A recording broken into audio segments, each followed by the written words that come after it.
The front desk phone rang at 3:12 a.m. The little brass window above the switchboard said the call was coming from room 9. I answered. Nobody spoke, but I could hear a room on the other end. A chair moving, breathing. Here's the problem. I'd walked past room 9 an hour earlier. The door was open for cleaning. The bed was stripped. Room 9 was empty, and it had been empty for 3 days. Then the phone rang again. If stories like this keep you up at night, subscribe. Now, back to the lobby. Let me back up, because those calls only make sense if you understand the hotel. The Marlowe House is a 40-room hotel off a Tulane state highway, the kind of place that survives on truckers, funerals, and people whose GPS gave up on them. $30 rooms. Ice machine at the end of the hall. Wallpaper older than me. I worked the night audit there for 2 years. 11 at night to 7 in the morning. Alone. The desk still ran on a switchboard from 1962. Management kept it because it worked, and because replacing it cost money. When a room lifted its handset, a brass flap above the board dropped with a small click and showed you the room number. You didn't need to answer to know someone was on the line. The board told you. 3 days before the calls, the guest in room 9 checked out 4 hours early. Didn't return the key. Left the room phone off the hook. When maintenance went up to reset it, they found the line dead. Not unplugged, cut. The wiring behind the wall plate had been snipped clean years ago by the look of the copper and taped off. Nobody could explain how that room had gotten a dial tone all week. They wrote it up as a work order and forgot it. Hotels are good at forgetting. I should mention the desk log. Every night auditor keeps one, handover notes, mostly. Which room complained about the heater? Who to wake for a flight? The Marlowe's log went back years, and I used to read old entries when the nights got slow. That week I went looking, and I found them, scattered through a decade of handwriting that wasn't mine. Calls from 9 again. Ignore. 9 rang 4 times tonight. Maintenance says line is dead. Told them to check again. And one entry, from a man named Gerald who I'd never met, written in pen pressed hard enough to tear the page. Do not answer 9 after 3 a.m. It learns your voice. I laughed when I read that. Alone, at the desk, at 2 in the morning, I laughed. 10 days later, it was my turn. 3:12 a.m. The flap for room 9 drops. The phone rings at my desk. A chair. Breathing. A room. On a line that did not exist. I hung up. It rang again before my hand left the receiver. This time I heard water. A faucet running, then squeaking shut. And under it, the particular groan of pipes I listened to every night in these walls. This building's pipes. The third call came at 3:40. That one was worse, because I recognized the sounds. A pen tapping. The hum of a vending machine. The little ding of a service bell touched too lightly to ring. Those were my sounds. That was the lobby. Whatever was on that line wasn't letting me listen to room 9. It was listening to me, and playing it back. I did something stupid then. I spoke into the phone. Who is this? The breathing stopped. A chair scraped back, unhurried. The way someone stands who has nowhere to be. Footsteps crossed the call, heel to toe, and stopped. Then the flap on the board snapped shut. Line closed. I stood there listening to the building. Pipes. The ice machine. Nothing else. There's a version of fear that feels like anger, and it walks you places you shouldn't go. I took the spare key for room 9 off the rack and went up. The hallway to 9 is the oldest part of the Marlowe. The carpet swallows your footsteps whole. Halfway down, I stopped. Under the door of room 9, there was light.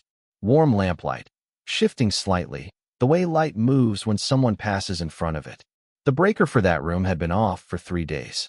I unlocked the door. Dark. The lamp was off. I touched the bulb, stone cold. The bed was stripped to the mattress. Every surface wiped clean. And on the nightstand, the telephone base sat with its cradle empty. The handset was on the pillow, placed, centered, like a mint. When I picked it up, it was warm. The specific warmth of a thing that has been held against a face for a long time. Then, from the floor below, faint through the carpet, I heard the front desk phone begin to ring. The switchboard would be showing a number. I already knew which flap had dropped.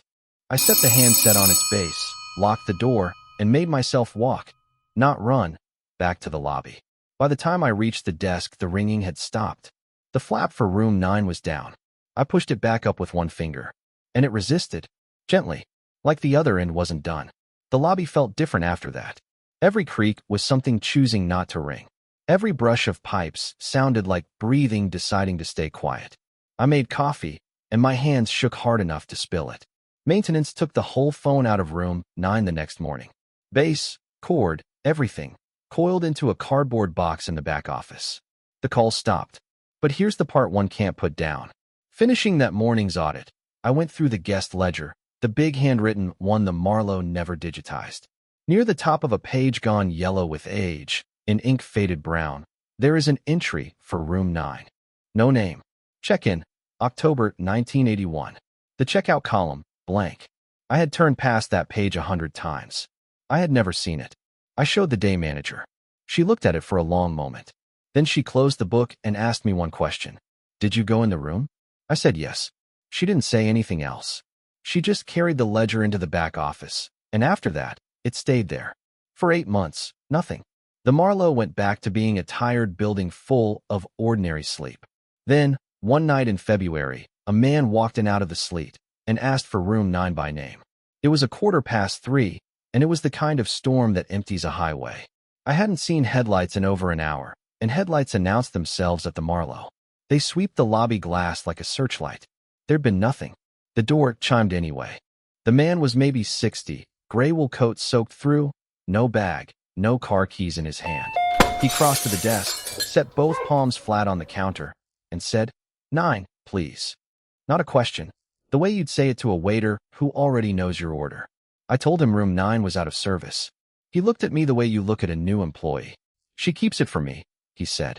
There was no reservation, no name I could find, and there was no she. The Marlowe's owner was a retired dentist in Arizona. I offered him room 12. He didn't answer. He simply went to the lobby chairs, sat down facing the hallway, and waited. He sat without moving. 20 minutes. 30. Sleet kept sliding off his shoulders in beads, but the floor under his chair stayed dry. I looked 3 times. Bone dry. I called out to him once. Asked if he wanted coffee. He didn't turn around, but he spoke. No, thank you. I'm just waiting for her to be ready. The way he said it made me think of an appointment. A doctor's office. Infinite patience. I reached for the phone to call my day manager at home. Something about this felt wrong in a way I couldn't name. The dry floor, the missing car, the certainty in his voice. My hand was on the receiver when he said, without turning, she doesn't like to be rushed. I hadn't dialed yet. The phone hadn't rung. He was answering a call I hadn't made. At 3:40, the switchboard clicked. The flap for room 9 dropped. Room 9 had no phone. Room 9's phone was in a cardboard box in the office behind me. I could see the box from where I stood. And before my phone rang, before it made a sound, the man in the chair stood up and straightened his coat. I answered. A woman's voice. Close. Calm. Like she was standing just behind my shoulder. Send him up. The line stayed open. I could hear sleet tapping glass through the receiver, and room 9's window faces the highway, where the storm was coming down sideways. The man crossed the lobby without being told. As he passed the desk, he paused, just for a step, and said, she'll want it quiet. Then he walked into the hallway. No key. No light. The carpet took his footsteps the way it takes everyone's. Through the phone, I heard a door open, and from down the hall, faintly, half a second behind, the same sound. The same door. The line went dead. The flap snapped up on its own. I gave it 1 minute. Then I took the master key and followed. The hallway was empty. Door 9 was shut and locked. I knocked, nothing. I turned the master key and pushed. The door opened 2 inches and stopped. The chain was on, latched from the inside. Through the gap, warm lamplight. And quiet, but not the quiet of an empty room. The quiet of a room being kept quiet. I closed the door. I went back to my desk. I did not answer the phone again that night, and it did not ring. Housekeeping opened room 9 at 10 the next morning. The chain was hanging loose. The room was empty, made up, spotless.